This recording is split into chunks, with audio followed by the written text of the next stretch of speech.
Welcome to the Female VC Lab podcast. I have Claude here. Claude, in one line, give me your name, your title, and the name of your fund. Claude Jocas, Vice President, Volition Capital. What inspired you to become a venture capitalist or investor, Claude? Sure. So I'll back up a little bit. I started my career actually at a startup that was based in New York City, and it was called L2. The context for L2, we were effectively a data-driven consulting firm that was focused on digital strategy, and it was looking to be disruptive to traditional consulting firms. So think Big Three like Bain, McKinsey, those types of folks, by taking more of a productized approach that was really leveraging data. A big part of my job at L2 was specifically to be crafting digital strategies for legacy consumer brands that were being increasingly disrupted by some of the more digitally native challenger brands. At the time, I was spending a lot of time in the beauty category, and there were some really fascinating brands that kind of felt like they came out of nowhere, and they were taking huge bites of market share out of some of these incumbents. In many cases, they were getting acquired for these really like eye-popping sums.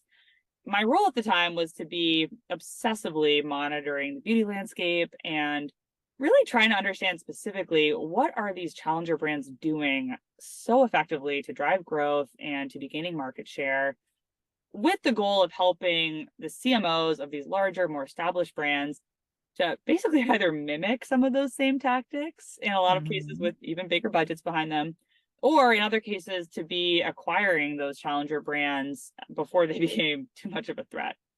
That was what my team was spending our time on. We even went so far at one point as to publish a product that we were calling the Indie Index. That was focused specifically on these independent or indie brands, trying to find kind of unique and creative and, again, quantify data-driven ways to quantify these indie brands' tractions and to be highlighting some of the strategies that they were deploying that were particularly successful. So again, I was really supposed to be looking at this ecosystem through the lens of my clients and these management teams at the Estee Lauders and the L'Oreals of the world, all these big conglomerates. But what I was finding increasingly as I was looking inside myself a little bit is that deeply understanding these independent brands was becoming a real passion of mine. Because we were focused so specifically on digital strategies at L2, I both wanted to understand the brands, but then I also wanted to understand how they were using internet platforms and new e-commerce distribution channels and some of the dynamics of those platforms and of those channels in order to grow. Another really interesting thing was happening at the same time. When we published this Indie Index report that I referenced, it was intended for the benefit of the traditional clients that I mentioned. But for the first time in my life, I was starting to get this avalanche of outreach from, it was predominantly private equity. This was the first time I had ever spoken to the private investment community in any capacity. And in retrospect, these folks were obviously interested in using this Indie Index product that we had pioneered really as a sourcing tool and as a way to find strong companies and potential targets to be investing in.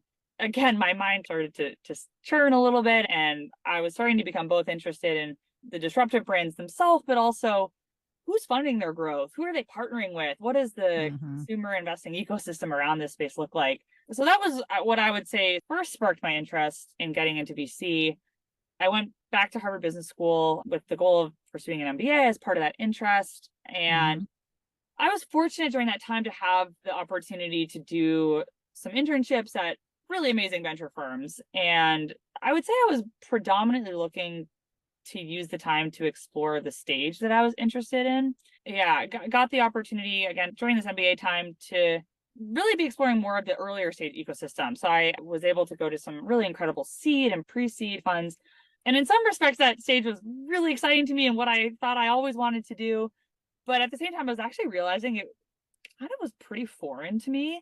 And what I mean by that is the world that I had come from at L2 and what I described earlier, we were really trying to harness the power of data to do this disruptive thing against traditional consulting and create this always-on data-driven consulting product. And what I was finding is I felt really out of water trying to evaluate and build investing conviction behind some of these really early stage companies where data availability, if there's any data at all, it's always inherently going to be very hard, more limited. Yeah, exactly. And in some cases, the company might not have even launched into market yet.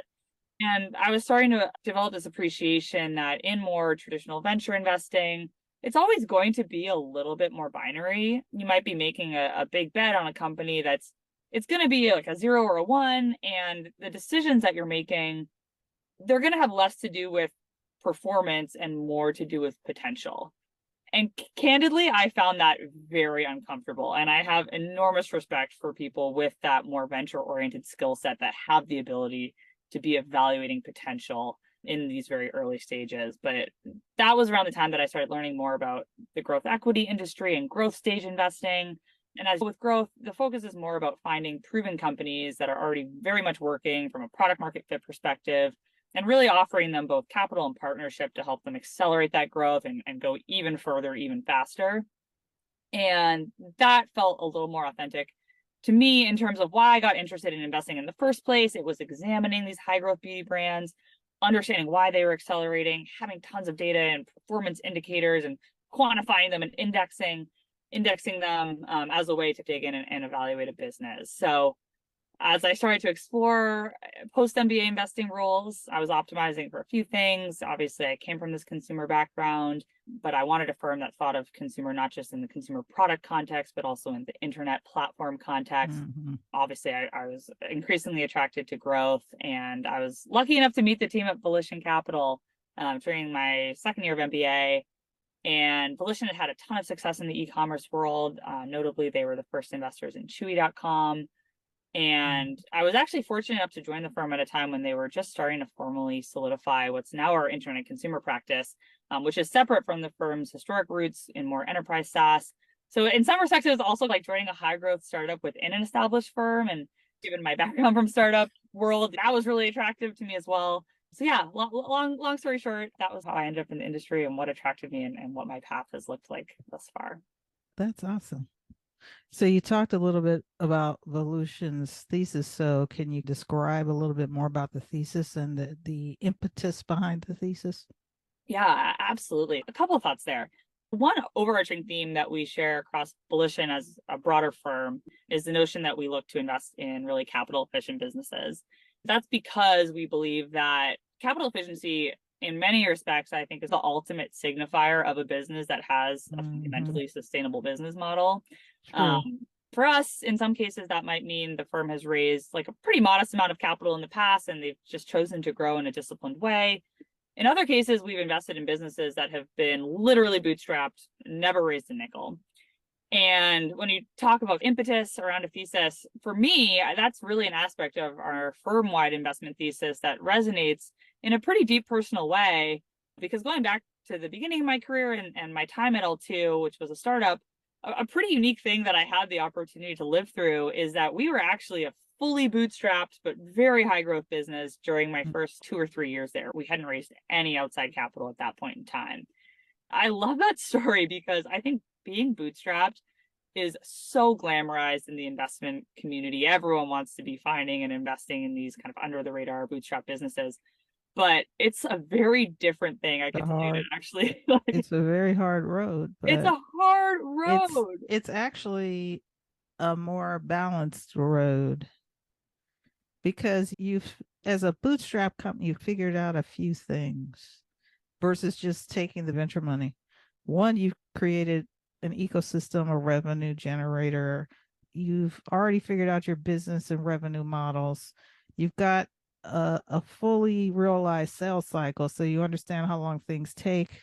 If you're some kind of SaaS business or something, that the churn, the value of your customers, there's just so many things that you know as a bootstrap business that you don't know if you haven't gotten your a certain clip of customers consistently. And that's powerful. That's powerful as a founder because you figured out, and in your market as well, you may be in a competitive market, as like you said, L2, they were in a competitive market. So they've clearly figured something out and they've carved out their niche as well. That's very attractive to an investor as that kind of founder because it's like, wow, you figured a lot of stuff out. And that's powerful. I love that. I totally agree. It's like you're being forced to confront your realities of the market and of your business every day as a bootstrap founder. My first exposure to that was as the employee of a bootstrapped founder I very quickly internalized this is what scrappiness looks like. This is what it actually That's looks true. like to fund your own growth. Even just the practicalities of it. I remember at one point there was like the office had grown to 40 or 50 people, but we didn't move offices because we had a great lease at great terms. Hmm. And again, it was all scrappiness. We're totally overcrowding. We're sharing like one gross bathroom within the entire office. You're really prioritizing resources and it's forcing creativity. But I think there's also like an emotional toll to it. But going back to Yes, your there can point, be. yeah, I think it's a valuable experience to have firsthand, especially given that it is Hmm. so core to Volition's approach. And I think I have just this deeper level of empathy to your point, like just a certain level of reverence for what these bootstrapped entrepreneurs accomplish every day and just the cultural buy-in that's required to Yes, grow and motivate that high performing team through those really lean years. I love that aspect of our thesis and I love that I had that firsthand appreciation for it. that's wonderful. So, what are you currently learning or listening to or reading these days? So my team has been spending a lot of time lately looking at opportunities related to what I will call the globalizing workforce, which I think is just it's a huge secular trend that I have every confidence that we're going to continue to see playing out. Whether it's folks that are choosing to embrace remote lifestyles and this post-pandemic work from anywhere mentality type of role, or just more traditional companies that are finding pockets of high quality talent in new parts of the world. I think there's just so many reasons to believe that the modern workforce is going to be this increasingly nebulous, borderless thing. Volition, we've backed a company in the space already this year, actually. It's called Hackajob. It's a UK based business. Effectively, it's a global talent marketplace for technical talent. But what I've come to appreciate through many conversations with talented founders building in this area is there are so many complexities that come along with this globalized workforce. It could be the There's a lot. cultural. Uh, Language can be one. Mm-hmm. Pay scales are different. Yep. Talent bases are different. Education levels are different. It's many different parts to it. Couldn't agree more. I'll just build on that. I think there's the legal side. How do you But that is one employ of, people in a new country in a compliant way? How do you yeah, make how sure does they're that paying impact your, taxes? yeah, that's true. You have those other practical things like that too. That's true. I think the softer stuff is even more important and has an even less obvious set of solutions. Yeah, how do they fit into your culture? How do they how do you plug them? How do you really onboard them and make them feel a part of your company? That's hard. Absolutely. You mentioned pay scales. I think even just the Hmm. physical movement of money cross border in terms of executing on global payroll, it's super complex. And it's complex for the employer, but it's also complex for the individual. They want to make sure that they're compliant, that they're paying taxes to the right people to get Right. social benefits in their local market. We're seeing a lot of exciting opportunities in this domain. To your question, I've been really focused on learning more about the intricacies of that landscape from a Okay. regulatory compliance technical perspective. Mhm. And again, it's an area that's quite personal for me. I've been on like I'll call it a mini immigration journey myself. I was born in Abu Dhabi. I was raised in Oh, Toronto, Abu Dhabi. Canada. That's so great. Such a great place. Yeah. Now based in Boston. So I have a lot of appreciation for anyone who's making the process of banking, employment, visa status compliance, all of that, even just a little bit easier for those of us who are globally relocating or working cross border, just as someone who's gone through that process myself and has an appreciation for how arduous it can be. Yes. Abu Dhabi, great place. Went there last year. So Did you? Oh, I did. I went. So it was a very wonderful place. Dubai as well, or just Abu I Dhabi? just was in Abu Dhabi. I flew through to Dubai and Yeah. then I went to Abu Dhabi, then came, didn't get to stay in Dubai too much, but next time. Yeah, that's great. This is the bonus question. Everyone Sure. knows it now. In 2 years, when we're talking again, but we'll be talking before then, how do you see venture capital and investing having changed or evolved? Hmm. I think and hope that there is going to be this new crop of younger investors like myself who have been told for kind of the last 10 to 15 years, early part of their career, that we've really never lived through a downturn or a market correction or more of a bust cycle. And I totally agree with Well, here we that. go. Yeah, here Welcome we to the bus go. cycle.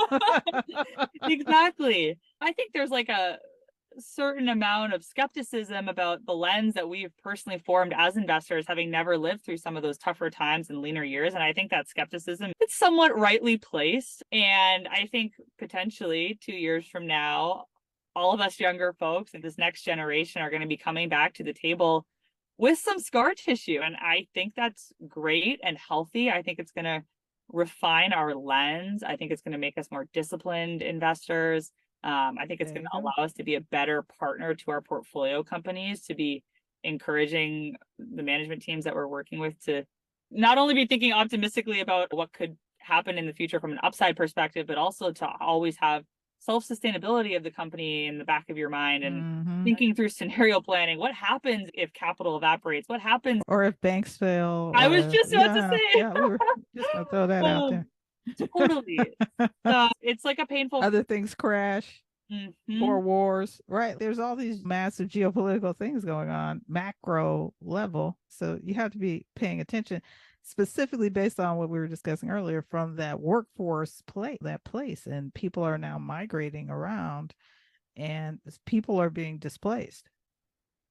So Absolutely. Such a valid point. I know it's almost feels a little frivolous to be talking about some of the lighter challenges that we've maybe faced here in the US when they're on a global political scale. There are even I more mean, there's dramatic challenges a lot playing going out. on geopolitically. You got to Absolutely. always be paying attention to that as a VC. Totally. Really, I hope we all in 2 years are being we're able all to still here. proudly say we've lived through still here. 2024 and 3 and 20, the 2020s in general. We all Sure. made it through. Still here, hopefully with some healthy scar tissue that makes us better investors. Wonderful. So, how do people contact you? I guess easiest way, email CLAUDE at volitioncapital.com. Thank you, Claude de Jocas from Volition Capital, for being my guest on the Female VC Lab podcast. Thank you so much, Barbara. Great to be here. Thanks for having me. Great to meet you. Thank you.